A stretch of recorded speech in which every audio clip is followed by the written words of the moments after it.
Or the games as a service. Throughout YouTube, you see a lot of YouTube videos saying that games as a service is bad, games as a service is going to hurt the industry. But you don't see many YouTubers tell you exactly what games as a service is and, how it relates to gaming. So, I'm going to do that here. Alright, so what is games as a service?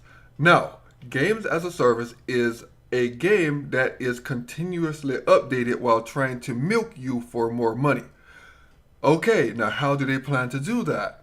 Well, that is by offering you DLC continuously.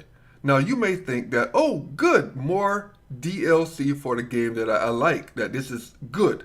Alright, now that this is in your head, I want you to understand that the type of DLC that you are going to be getting with games as a service is not the type of DLC that you probably want. Alright, let's take Uncharted, right? Uncharted released a great expansion called The Lost Legacy, right? Technically, this is games as a service. It's more DLC for a base game. But this is very high quality DLC, high quality content. Games as a service does not focus on high quality content. They focus on cheap trite, such as skins, voice lines, or anything Overwatch is offering right now. Right? I'm not saying Overwatch is a bad game. I'm giving an example. Overwatch is purely games as a service. All right, another example of this is what Rockstar is doing. Rockstar is essentially games as a service. Remember in the past how we had The Lost in the Dam, The Ballad of Gay Tony, those miraculous DLCs that were so filled with story and content and character development? All right, that is not the type of DLC that games as a service will focus on. Instead, you will get the shite that Grand Theft Auto is now doing, which is car packs, mission packs, and things like that. It's quick, low quality content for people to consume. Now, a lot of you may be saying, well, you don't have to pay for all of that content in Grand Theft Auto. You can just work to earn it. That is true. Now, Rockstar, to their credit, has been good with that. Now, not as good as you might think, because the amount of time you would have to play that game in order to achieve all of that content is amazing. So you're probably going to end up buying shark cars for like $100. And understand that Grand Theft Auto, the game, is $60. But in order to have everything in this game, you could spend over $1,000 and not have everything in the game. That is games as a service. Give you a base product, but incentivize you to buy more trite in that particular game ecosystem.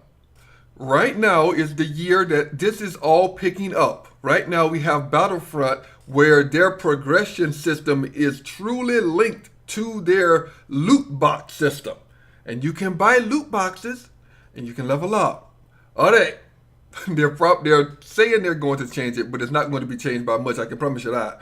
Okay, another game that is coming out is Call of Duty World War II, where loot boxes fall from the sky and land in front of other players so that they can look at what you have bought with your own money. These are the new forms of DLC. This is your games as a service.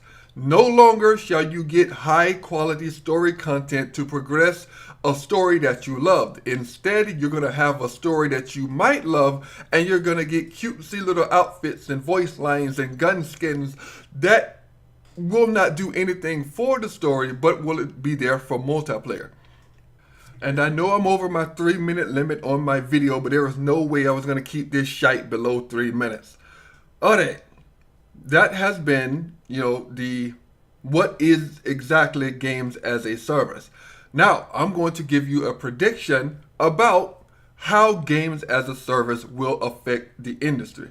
Now, my track record is I was right about Mass Effect 3. I was right about Mass Effect Andromeda. I was right about Destiny 2. I was right about how Blizzard was going to behave about Destiny 2. And now I'm going to give you what I truly believe is going to happen with games as a service. Alright, this shite is going to end up closing a lot more studios than regular story games would have done. And I'm going to tell you why. Alright, they want your money, right? They're going to create a whole bunch of games to suck the money out of you. But like life, you only have a certain amount of money to go around. This is the whole world. The whole world only has a certain amount of money that they're willing to spend on games. But games as a service will not be as appealing to consumers as time continues to go on. And I'm going to give you an example. Alright, right now we have Battlefront 2. Battlefront 2 is going to sell a lot of copies. Call of Duty World War II. Call of Duty is going to sell a lot of copies. And they're going to build up their multiplayer ecosystem, right? But the type of people who invest heavily into games as a service do not play large amounts of multiplayer games. These are the type of people who pick one or two games and stick with that particular game for years on end. What games as a service is doing is somehow managing to tap into the MMO market, or that addictive nature for the people who play MMOs. And in the MMO market, we have seen a lot of them fail because there isn't enough money to go around. There's going to be a king of the hill, there's going to be a little trinity followers there, and then everybody else is going to fall to the wayside. The same can be said with MOBAs. You have League of Legends, you have Smite, and you have Dota. Everything else is pretty much just struggling along. Video game publishers can only see immediate profit. That's how the industry works. They can't see years into the future because they can only think about what's popular right now. And when they're trying to go after what's popular right now, it's already leaving them behind.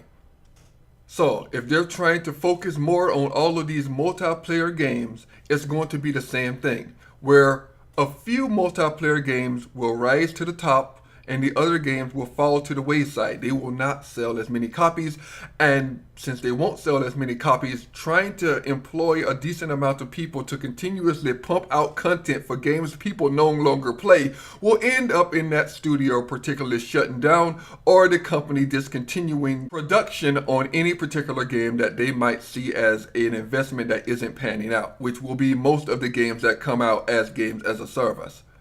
Now, of course, there will be some games to come out that simply will not fail. They will be too big to fail because they will have the marketing budget of God at that point. As in anything from EA, so that will probably be Battlefront 2 and whatever the hell they fired Visceral for to turn their project into. And I think they're also doing Project Anthem, which is BioWare's thing, so they're probably going to force a lot of cash into that.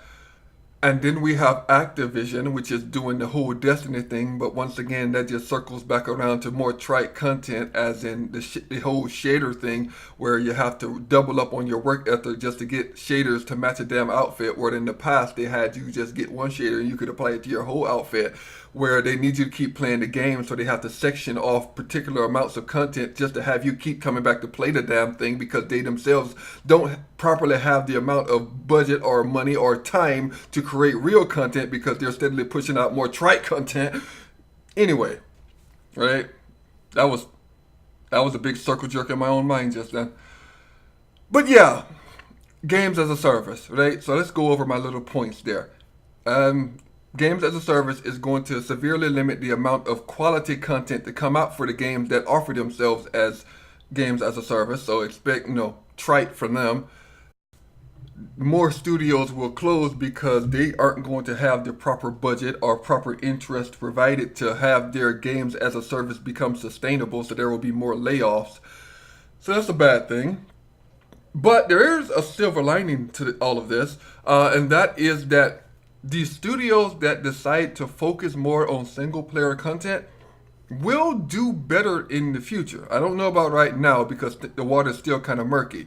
But probably about 3 to 5 years from now, the games that focus entirely on a single player story, they will do a little bit better. Wow, my words today just, so bad. And the great thing here is especially those on console, right? So anything PlayStation is going to make is going to sell gangbusters. You thought it was selling before. It's really going to sell now because PlayStation seems to be focusing on more story-driven games. I know they got the new CEO and he says that he wants to focus on more games as a service shite too, right? But that's going to take about 3. If he starts in development now, maybe it'll take about 4 years before his plan is properly fermented there. So I'm going to hope that over that time that he sees a large increase in the amount of single player games that are being sold and people really want that it'll change his mind. Because if not, PlayStation going to go down the shit path and we can actually see Microsoft creating more single player stories because who knows what the fuck Phil Spencer's thinking about right now. Which would be weird to see Microsoft focus on more story-driven games as Sony slowly tries to push into more games as a service. That will be the world eventually turning in on its fucking head. Anyway, I don't know if any of that made a sense to you, right? But God, my fucking... See, that's my problem, right? I think, and my words can't keep up with my mind, so I end up skipping words that my mind just automatically zooms past. I gotta slow down, I know. Anyway, you all take care. I'll see you in my next video. And this video has gone far, far longer than most of them. I'll be getting back to my little 3-minute shite videos immediately. You all take care.